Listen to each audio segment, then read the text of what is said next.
She said it so quietly I almost missed it over the wind. We need to share body heat, and I realized the cold wasn't what I was afraid of anymore. The highway disappeared 20 minutes ago. Now it was just white. White sky, white road, white death creeping across the windshield faster than the wipers could fight it. I gripped the wheel tighter, knuckles bloodless, and stole a glance at Diane in the passenger seat. She sat perfectly still, hands folded in her lap like she was at church, always so composed, always so her. "Callum," she said softly, "maybe we should pull over." "There's nowhere to pull over." My voice came out harsher than I meant. "We're fine. Just another mile or two and we'll hit the main road." I was lying. We both knew it. The car shuddered. The engine coughed. Then nothing. We coasted to a stop in the middle of nowhere, snow already piling against the doors. I turned the key. Click, click. Nothing. Damn it. Diane didn't flinch. She just looked out at the storm like she'd been expecting this all along. "There's a ranger station," she said quietly, pointing through the white. "I saw a sign a quarter-mile back. We can walk." I wanted to argue, but the temperature was already dropping, and the car was becoming a tomb. We barely made it. The cabin was small, forgotten, half buried in drifts. I kicked the door open and pulled Diane inside, both of us gasping, covered in ice. No power, no heat, just four walls and a stack of wool blankets in the corner that smelled like dust and decades. I got a fire started in the old stone hearth, my hands shaking so badly I almost couldn't hold the matches. Diane stood by the window, arms wrapped around herself, staring out at the white void. "Your son's probably worried," I said. She didn't turn around. "He's used to me being fine." Something in her voice made my chest tighten. I'd known Diane for 6 years. She was my best friend's mom, the woman who made us pancakes before school, who smiled politely at every birthday, every holiday, who existed perfectly in the background of everyone else's life. I never told anyone I noticed her. I never told anyone that sometimes when she laughed, really laughed, it felt like the room got warmer. And I sure as hell never told anyone that I thought about her in ways that made me hate myself. The fire wasn't enough. An hour passed, then 2. The cold crept through the walls like something alive, patient, hungry. I piled on every blanket I could find. It didn't matter. Diane's lips were turning blue. "Callum," her voice barely cut through the wind screaming outside. She was shaking so hard her teeth chattered. This isn't working." I knew. God, I knew. She looked at me then, really looked at me, and I saw something I'd never seen before. Fear, vulnerability, the mask she always wore cracking down the middle. "We need to share body heat," she whispered. The words hung in the frozen air between us. My heart stopped, started again, slammed against my ribs like it wanted out. "Diane, I don't think—" "I know what you think. I know what this looks like. But if we don't, we might not make it till morning." She was right. Logically, scientifically, obviously right. But logic had nothing to do with the panic flooding my veins. She moved first, slowly, deliberately, pulled 2 blankets to the spot closest to the fire, and sat down, waiting.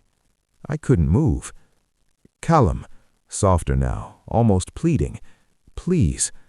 I crossed the room like a man walking to his own execution. We lay down facing each other, a breath of space still between us. She pulled the blankets over us both, and suddenly the world shrunk to just this, her face inches from mine, her breath warm against my collarbone, the smell of her shampoo cutting through the smoke and cold. "Just survival, that's all this is." I nodded, didn't trust my voice. But when she shifted closer, when her forehead accidentally brushed my chest and she didn't pull away, I felt something inside me crack wide open, and I knew with terrifying clarity that nothing about this was just anything. I couldn't breathe right. Every inch of her pressing against me felt like an accusation. "This is your best friend's mother. This is wrong. You're disgusting." I went rigid, arms locked at my sides like a soldier. "Callum, you're shaking," her voice muffled against my chest. "I'm fine." "You're not." She pulled back enough to see my face. "Just relax. We're not doing anything wrong." "Liar!" I wanted to scream it, because wrong wasn't what we were doing, it was what I was feeling. "I should check the door," suddenly, trying to pull away. "Maybe the snow stopped." Her hand caught my wrist, gentle, firm. "Don't." A pause. "Please don't leave me alone right now." The honesty in her voice gutted me. I settled back down, but turned away this time, giving me my back. Safer, less dangerous. Minutes crawled past. "Your son's probably worried," she said quietly into the darkness. "What?" "My son. You two used to be inseparable. What happened?" I closed my eyes. You happened. I couldn't look at him without feeling like a traitor. "People grow apart," I muttered. "That's not an answer." The wind howled, the fire crackled, and between us the space filled with everything we weren't saying. The temperature dropped again near midnight. Before we go any further, take a second to join this family by hitting the subscribe button. Drop a comment and tell me where you're watching from. I read every one of them. I've got another powerful story coming tomorrow, and you won't want to miss it. Now, let's continue. Diane shivering woke me, violent, uncontrollable tremors that shook us both. I turned back toward her instinctively. "I can't stop," her voice fractured between chattering teeth. No more running, no more pretending distance would save either of us. I pulled her fully against me, wrapping my arms around her, tucking her frozen hands between our chests. She made a small sound, relief or surrender, I couldn't tell. "Better?" I whispered. She nodded against my throat. We stayed like that, her breathing slowly evening out, my heart refusing to calm. "Why did you really stop coming around?" she asked after a long silence. "Diane, 6 years, Callum. You were at our house every weekend, then nothing, like we didn't exist. Like I couldn't trust myself around you. I got busy, college, work. You're still lying." Her fingers curled into my shirt. "You're terrible at it, you know?" A laugh escaped me despite everything. "Yeah? Yeah." A pause. "I missed you. I know I'm just background noise in your life, but I missed you." Background noise. God, if she only knew. "You were never background noise," I said quietly. She went still. Then what was I? The question hung between us like a loaded gun. I should have lied, should have deflected. Instead, the truth came out broken and raw. "You were the reason I couldn't stay." Diane pulled back just enough to search my face in the firelight. Confusion, fear, something else I didn't dare name. "What does that mean?" It means every time I walked into your house, I had to pretend I didn't notice you, pretend I didn't look for you in every room, pretend my best friend's mom wasn't the most beautiful woman I'd ever seen." Silence. Her eyes went wide, glassy. "Diane." I know how that sounds. I hated myself for it, still do. I tried to pull away, but she held on tighter. "Stop." Her voice cracked. "Just stop." A tear slipped down her cheek. "Do you know what it's like to be invisible? My husband looked through me for 10 years before he died. My son sees me as a caretaker. Everyone else sees me as someone's mother. No one sees me." Her hand came up, trembling, and touched my face. "But you didn't you?" "Always," I breathed. "I thought I imagined it," said she softly, "the way you'd look at me sometimes. I told myself I was being foolish, that I was just lonely." You weren't imagining it. Something shifted after that. The air felt lighter, easier. We didn't pull apart, didn't apologize, just stayed. "Tell me something real," Diane whispered, "something you've never told anyone." I thought for a moment. "I'm terrified of being like my father. He left when I was 8, just vanished, and I'm scared I'm built the same way, that I'll ruin everything I touch." Her thumb brushed across my cheek. "You drove me through a blizzard and broke down a door to keep me safe. That's not a man who ruins things." My throat tightened. "Your turn," I said. She smiled, sad, beautiful. "I haven't felt like myself in so long, I forgot what it felt like. But right now, here, I feel awake." "You're extraordinary," I said before I could stop myself. "You always have been." She laughed softly, the sound doing something dangerous to my chest. "You don't know me." "I know enough." I tucked a strand of hair behind her ear, my hand lingering. "I know you hum when you cook. I know you read mystery novels and hide the covers. I know you deserve better than being invisible." Her breath hitched. "Callum." She leaned in just a little, testing. And for one perfect, fragile moment, the world outside didn't exist. Her lips were an inch from mine when reality crashed back in. I jerked away like I'd been burned. "No, no, we can't." I scrambled backward, putting cold space between us.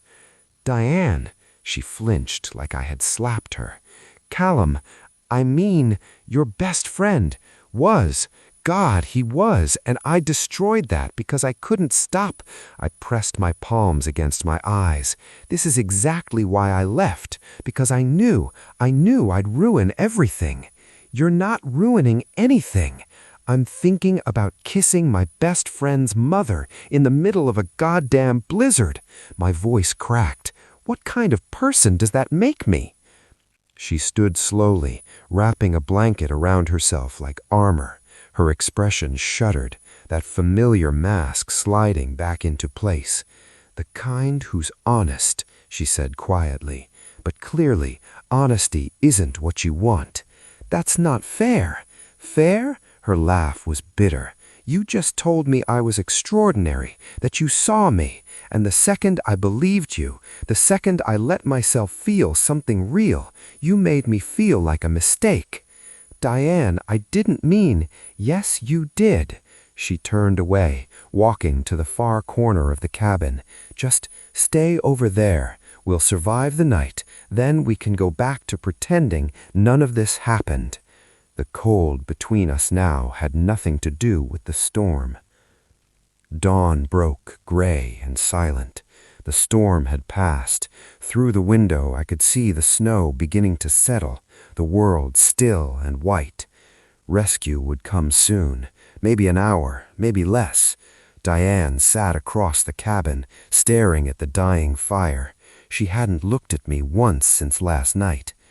This was it, my last chance. I could stay quiet, let her walk out of here thinking she was a mistake, let her go back to being invisible while I drowned in regret for the rest of my life. Or I could be brave, just once. "I'm a coward," I said into the silence. She didn't move. "I've been a coward for 6 years. I ran because I was scared, scared of what I felt, scared of being judged, scared of ruining your life." My voice shook. "But the only thing I actually ruined was the chance to tell you the truth." Slowly, she turned to face me. "I don't care what anyone thinks anymore," I continued. "I don't care if it's complicated or messy or wrong by someone else's rules. I just care that you know." I took a shaky breath. "You're not a mistake. You never were. You're the most real thing I've ever felt." A tear slipped down her cheek.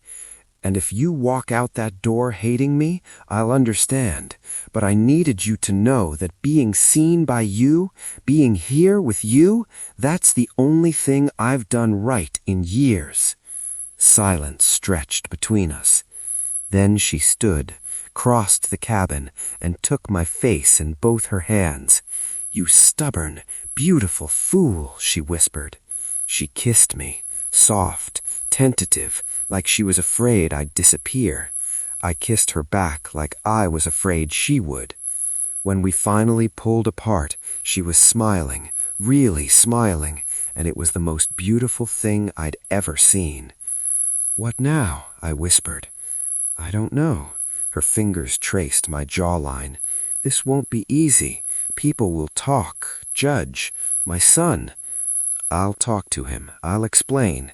"We'll talk to him," she corrected gently. "Together." The word settled warm in my chest. Together. Outside, I heard it, the distant rumble of a snowplow, rescue finally arriving. Diane heard it too, but neither of us moved. I spent so many years being who everyone needed me to be, the perfect wife, the perfect mother, always in the background, always invisible. But I don't want to be invisible anymore. "You'll never be, not to me." She pressed her forehead against mine. "We need to share body heat, remember?" A playful smile tugged at her lips. "Right, just survival." I laughed, really laughed, for the first time in years. "Right, just survival." "Just survival," she echoed, but when she took my hand and laced her fingers through mine, we both knew the truth. The blizzard hadn't trapped us, it had freed us. The rescue team found us minutes later, 2 people who'd survived the storm, standing at the cabin door, holding hands, faces turned toward the light. They asked if we were okay. Diane looked at me. I looked at her. "Better than okay," she said, and for the first time in either of our lives, we meant it. If stories like this stay with you long after they end, then this channel was made for you. Subscribe and stay with us. And before you go, tell me, do you believe love